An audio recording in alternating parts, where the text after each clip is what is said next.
our kids ever be able to afford a home? Hi, it's Christina from the School of Home Ownership, and today I'll be discussing this very issue.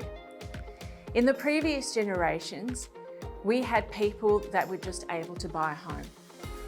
My husband comes from a middle class family and they never had to worry about money. It always just was. So it was just like buying a TV, buying a property, it was just going to come. However, I came from a migrant family, which means they didn't have very much. So they were determined to have a home for stability, and they budgeted, sacrificed, and focused on what they needed to do to get a home for their family. What I'm finding is that because of that great culture that we had, that we could just have, that there is a real gap with a generation in that they can no longer do that. And we have to adjust as parents and be able to start explaining to our kids that, hey, you need to be financially savvy from a much younger age to be able to get that dream, to be able to have that security of owning a home. Some of the tips that we sort of need to look at is even from kids that are quite young. Start saving, start having a bank account, start looking at it, increasing it. Even simple things from a young age of when you go to a movie. What we used to do is, yes, we go to the movie, but what we found, as any parent would find, that if you go to the movies, your kids want everything that they see to take with them. It's totally normal. But what we started doing is saying, right, well, you have to budget that. We'll give you a set amount of money to actually contribute to that. I cannot tell you how creative they got and what ideas that they came up to do it. For example, of saying, oh, well, I'm not going to buy stuff from there. I'm going to go down to Coles and I can get a bigger packet of chips for the same amount of money. I was actually quite surprised at how well and ingenious they became when they had to actually solve a problem. So these are the skills that we want to be able to have. If you're finding this content helpful, please like and subscribe. It's free for you, but it helps us out a lot. And with that, back to the video. After, there's now apps. So they should be able to have a look on their phone apps in their bank account if they're spending directly from the account. And it actually breaks into groups and categories, how much they're spending on finance or whatever. So they have some sort of idea.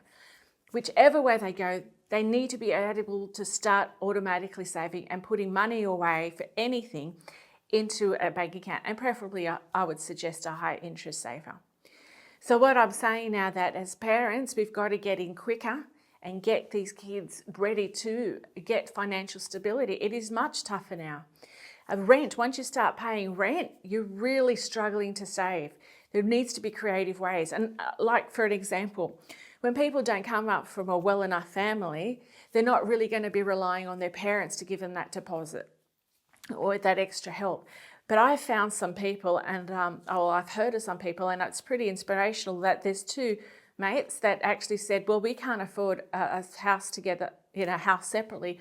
We'll buy a house together, and they rented it out while they still have that parents with the aim that, they're going to buy another house together. And then when they're ready, they'll actually move into their own houses. And I think that's amazing from a young age. And these kids are apprentices doing that sort of thing. So as parents, we need to encourage them to do it. And I have to say, I'm very, very conscious of gifting children really expensive stuff. They need to really start getting the concept of saving. And one of the biggest costs is cars that I'm seeing parents giving away cars. And I'm saying, be very careful. What you do and what you're training your kids with that is that you're always ready to get them out. Now, that's just a concept. I think you know your family and your family values, and I'm more than happy to help you. But, we've got to sort of work out systems like, for example, even having holidays.